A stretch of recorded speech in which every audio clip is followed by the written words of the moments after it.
नमस्कार देवी और सज्जनों, स्वागत है आप सभी का होरी मिया द मिसिंग पीस के एपिसोड नंबर 2 में। अगर आप लोगों ने अभी तक इसका एपिसोड नंबर 1 नहीं देखा तो जाके देख लीजिए, डिस्क्रिप्शन में उसका लिंक मिल जाएगा।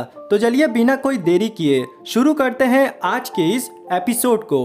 तो लास्ट एपिसोड में हम लोगों ने यहाँ तक देखा था कि तोरू होरी को जाकर अपनी दिल की बातें बता देता है।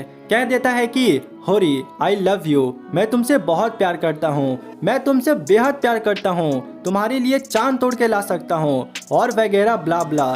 लेकिन यहाँ पर होरी साफ साफ मना कर देती है, कह देती है नहीं, मैं तुमको प्यार नहीं करती। और वो घर आकर मियामुरा को बहुत डांटती है, कहती है कि तुम्हारी हिम्मत कैसी हुई ये कहने की कि हम तुम्हारे घर नहीं आएंगे, अगर तुम मेरे घर नहीं आओगे तो हम तुम्हारा मार कर टांग तोड़ देंगे। मतलब कि यहाँ पे साफ साफ पता चल रहा था कि होरी मियामुरा के प्यार में गिर रही होती है। और इसी के साथ मेरा लास्ट एपिसोड समाप्त हुआ था। तो चलिए अब हम लोग आगे की कहानी को जानते हैं।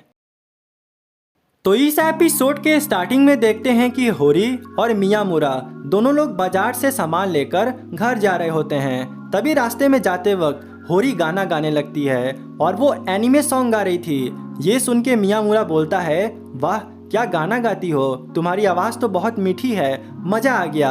अब ये सुनकर वो थोड़ा सा शर्मा जाती है और कहती है, नहीं मैं गाना उतना अच्छा नहीं गाती हूँ, थोड़ा बहुत गा लेती हूँ। मियामुरा उसे पूछता है कि क्या तुम्हें एनिमे सॉन्ग पसंद है? तो वो कहती है, नहीं यार, मेरा भाई दिन भर सुनता रहता है तो थोड़े बहुत मुझे भी याद हो जाते हैं। तो ये सुन के मियामुरा पूछता है, अच्छा ऐसी बात है तो ये बताओ कि तुमको क्या पसंद है? जिस पर वो सोचने लगती है और कहती है कि मुझे क्या पसंद है। जिसके बाद यहाँ पे सीन चेंज होता है और हम लोग देखते हैं कि होरी फाइनली अपने घर पे पहुँच जाती है। और वो जैसे ही घर के अंदर घुसती है अपने मम्मी को देखकर एकदम सरप्राइज हो जाती है, क्योंकि उसकी मम्मी बहुत दिन के बाद उसके घर आई थी और उसकी मम्मी मियामुरा के बारे में जान चुकी थी। तो वो कहती हैं, चलो नहीं रहने पे जो कुछ भी हुआ बहुत अच्छा हुआ। और उसके बाद वो मियामुरा के बारे में पूछने लगती हैं, कहती हैं कि अच्छा लड़का है वो? तो वो कहती है, हाँ मम्मी बहुत अच्छा लड़का है। तो वो कहती हैं, ऐसी बात है तो हम उससे अकेले में मिलेंगे। ये सुनकर होरी घबरा जाती है और कहती है कि क्यों मम्मी, आप अकेले में क्यों मिलेंगी? आंटी जी पूछती हैं कि उसका नाम क्या है? तो वो बोलती है मियामुरा। तो वो पूछती है पूरा नाम क्या है? जिस पर वो सोच में पड़ जाती है और कहती है कि मैंने तो आज तक उसका पूरा नाम ही नहीं पूछा। अब यहाँ पे सीन चेंज होता है और हम लोग अगले दिन स्कूल का सीन देखते हैं, जहाँ पर होरी अपने क्लासरूम में बैठकर ये सोच में डूबी होती है कि आखिर ये कैसे पॉसिबल है, हम मियामुरा से इतने बार मिल चुके हैं और हमने अभी तक उसका पूरा नाम नहीं जाना, आखिर ये कैसे पॉसिबल है। और दोस्तों वो ये सारी बातें टीचर के चेयर पे बैठ के सोच रही थी। ये देखने के बाद सारे बच्चे भी उसको ध्यान से देख रहे थे कि आखिर आज होरी को क्या हो गया है। उसके बाद वो ये सोचती है कि हम मियामुरा से डायरेक्ट पूछ लेंगे कि तुम्हारा नाम क्या है। लेकिन जब वो मियामुरा को देखती है तो उसका हिम्मत नहीं होता और हम तोरू को देखते हैं कि वो मियामुरा को लेकर अपने साथ वहाँ से निकल जाता है। उसके बाद हम लोग चेंजिंग रूम का सीन देखते हैं, जहाँ पर सारे लड़के अपने क्लॉथ को चेंज कर रहे होते हैं। तभी वहाँ पर होरी आती है और वो चुपके से उन लोग को देखने लगती है। असल में वो मियामुरा से मिलने के लिए आई थी कि वो उसका पूरा नाम जान सके, लेकिन ऐसा होता नहीं है। लेकिन तभी वहाँ पर एक लड़का होरी को ही देख लेता है और वो कहता है कि ये लड़कों को क्यों झांक रही है। और उसके बाद वो पूरे स्कूल में इस बात को वायरस की तरफ फैला देता है। सारे लोग जान जाते हैं कि होरी चेंजिंग रूम में झांक रही थी, वो भी बॉयज़ के चेंजिंग रूम में। उसके बाद यूकी को देखते हैं कि वो होरी से पूछती है, क्या ये बात सच है, तुम लड़कों के चेंजिंग रूम में झांक रही थी? तो उससे रहा नहीं जाता, वो बोल देती है, कहती है हाँ हाँ हाँ, हम बॉयज़ के चेंजिंग रूम में झांक रहे थे। ये सुनने के बाद यूकी को बहुत बड़ा झटका लगता है और वो कहती है, ये सच में ये लड़की पूरी पागल हो गई है। अब दोस्तों यहाँ पे सीन चेंज होता है और हम लोग शाम का सीन देखते हैं, जहाँ पर होरी अपने घर पे बैठकर खाना खा रही होती है और वो ये सोचकर काफी हैरान थी, किसी का नाम जानना इतना मुश्किल होता है, बाप रे बाप, आज तो मैंने अपना पूरा एफर्ट लगा दिया। तो तभी उसकी मम्मी पूछती है कि कल तो संडे है, मियामुरा खाना के लिए आएगा ना? तो वो बोलती है हाँ हाँ कल तो वो आएगा। तो ये सुनकर उसकी मम्मी बहुत खुश होने लगती है। तो वो कहती है आप क्यों इतना खुश हो रही हैं, वो तो बस खाना के लिए आ रहा है। लेकिन फिर वो ये सोच के रुक जाती है कि हो सकता है कि मियामुरा मम्मी को अपना नाम बता दे। उसके बाद हम लोग अगले दिन का सीन देखते हैं जहाँ पर मियामुरा होरी के घर पे आता है और वहाँ पे उसकी मम्मी उसके स्वागत के लिए खड़ी रहती हैं और उसके बाद बहुत ही अच्छे तरीके से उसकी मम्मी उसका स्वागत करती हैं और उसको बहुत सारा धन्यवाद भी देती हैं। कहती हैं कि तुम्हारा बहुत बहुत शुक्रिया, तुमने इतना दिन तक होरी की हेल्प की। ये कहकर उसकी मम्मी अपने काम पे निकल जाती हैं। अब थोड़ी देर बाद होरी जब घर पे आती है तो वो मियामुरा को देखकर एकदम सरप्राइज हो जाती है और उसके बाद उनके बीच में बात होने लगती है। तभी यहाँ पर मियामुरा उससे धीरे से पूछता है कि होरी, मुझे सुनने में आया है कि तुम बॉयज के चेंजिंग रूम में झांक रही थी। ये सुनने के बाद उसको बहुत ज़्यादा बुरा लगता है और वो उसे बिना रुके साफ साफ सारी बातें बता देती है। कहती है कि मैंने ये सब तुम्हारा नाम जानने के लिए किया और उसने जो कुछ भी किया वो सारी बातें बता देती है। अब ये सुनने के बाद मियामुरा बहुत जोर जोर से हंसने लगता है और कहता है कि मुझे विश्वास नहीं हो रहा है कि तुमने मेरा नाम जानने के लिए ये सब किया, तुम मुझसे डायरेक्ट भी तो पूछ सकती थी। ये कहने के बाद वो अपना पूरा नाम उसको एक पेपर पे लिख के देता है। उस पेपर पे लिखा होता है इजुमी मियामुरा। ये नाम सुनकर वो काफी ज्यादा हैरान होती है और उसको यहाँ पर अपना इज्जत बचाने का एक और मौका मिलता है। तो वो उससे पूछती है, क्या तुम्हें मेरा नाम पूरा पता है? तो वो बोलता है, हाँ, तुम्हारा फर्स्ट नेम है क्योको। ये सुनने के बाद उसका वापस से इज्जत का फालूदा बन जाता है और वो सोचती है कि मैंने तो इसका नाम जान नहीं पाया और ये मेरा नाम इतना आसानी से जानता है, हे भगवान। जिसके बाद हम लोग अगले दिन का सीन देखते हैं जहां पर स्कूल में दो नए लोग आए होते हैं और ये लोग स्टूडेंट काउंसलिंग के साइड से थे। उनमें से एक लड़के का नाम होता है सेनगोकू और दूसरे का नाम होता है साकुरा।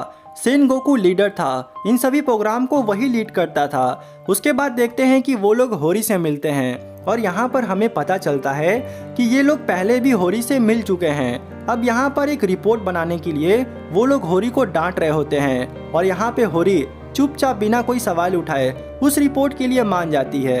अब ये नज़ारा देखने के बाद उनके बाकी दोस्त कहते हैं ये तो अन्याय है, ये लोग होरी का भोलापन का फायदा उठा रहे हैं। उसके बाद हम लोग 4 घंटे बाद का सीन देखते हैं जहां पर एक आयासाकी नाम की लड़की होरी से रिपोर्ट लेने के लिए आई थी और ये वही रिपोर्ट था जो सेनगोकू उसको बनाने के लिए दिया था। असल में ये रिपोर्ट और ये सारा काम आयासाकी का होता है, लेकिन फिर भी होरी उसको अर्घ्य दे रही थी। अब इस बात से सबको पूरा भरोसा हो जाता है कि ये सारे लोग होरी का फायदा उठा रहे हैं। उसके बाद होरी को देखते हैं कि वो बेचारी थकी हुई चुपचाप घर के लिए निकल जाती है। इधर मियामुरा को देखते हैं कि वो भी घर जा रहा होता है, लेकिन उसे होरी के लिए बहुत बुरा लग रहा था। वो ये सोच रहा था कि आज होरी के साथ ऐसा नहीं होना चाहिए। तभी वहाँ पर वो आयासाकी नाम की लड़की मियामुरा से आकर भिड़ जाती है, जिसके वजह से उसका सारा पेपर वहीं पे नीचे आ जाता है। अब वो जल्दी जल्दी में सारा पेपर बटोर कर वहाँ से जाने लगती है। तभी मियामुरा को एक पेपर मिलता है जो वही रिपोर्ट वाला था। वो कहता है कि अरे तुम्हारा एक पेपर रह गया, जिस पर वो बोलती है ये पेपर मेरे कोई काम का नहीं है, इसको ममोड़ के नाला में फेंक दो।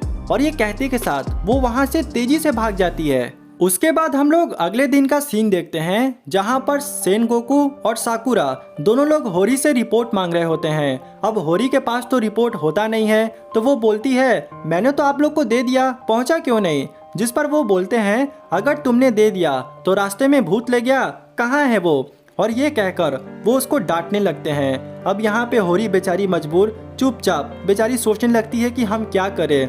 तभी वहाँ पर सेनगोकू बोलता है अगर तुम्हारे पास कोई ऑप्शन नहीं है तो मैं तुमको एक ऑप्शन दे रहा हूँ, अभी यहाँ पर सिर झुकाकर सबके सामने मुझे सॉरी बोलो, मैं सब कुछ भूल जाऊँगा।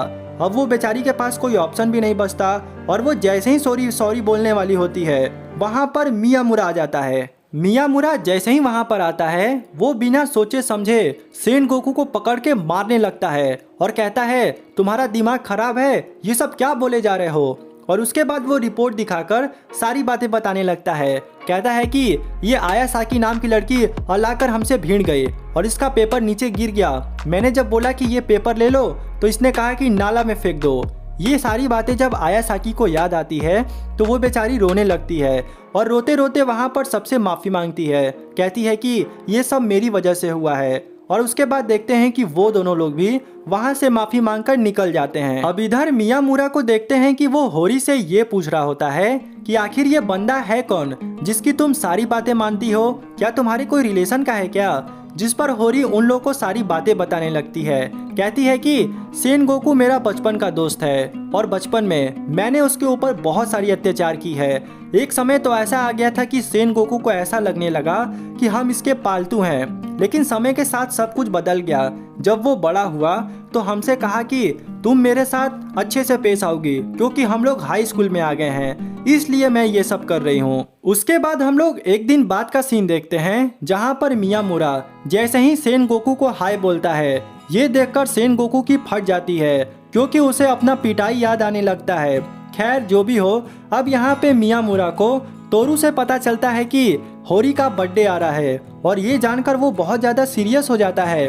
कहता है क्या होरी का बर्थडे आ रहा है? और वो सोचने लगता है हम उसको क्या गिफ्ट दें, उसको क्या पसंद होगा। अब वो बेचारा इन्हीं सब चीज़ों के बारे में डूब जाता है। दूसरी ओर हम लोग होरी को देखते हैं कि वो भी यही सोच रही होती है। वो ये सोचती है कि समर वेकेशन तो अब शुरू होने वाला है, क्या होगा अब? मियामुरा मेरे घर आएगा कि नहीं आएगा, मेरे बर्थडे में आएगा कि नहीं आएगा? ये बेचारी भी इन्हीं सब चीजों में एकदम डूबी रहती है। जिसके बाद यहाँ पे सीन चेंज होता है और एकदम लंबा सीन चेंज होता है। मतलब कि हम लोग को डायरेक्ट उसके बर्थडे का दिन दिखाया जाता है जहाँ पर मियामुरा उसको एक पॉप सॉन्ग सीरीज देता है जिसे लेकर वो काफ़ी ज़्यादा खुश होती है और कहती है कि इसे कैसे पता चला कि मुझे ये पसंद है। और मियामुरा को देखते हैं कि वो एकदम प्यारा सा स्माइल दे रहा होता है। और इसी के साथ ये एपिसोड यहीं पे समाप्त हो जाता है।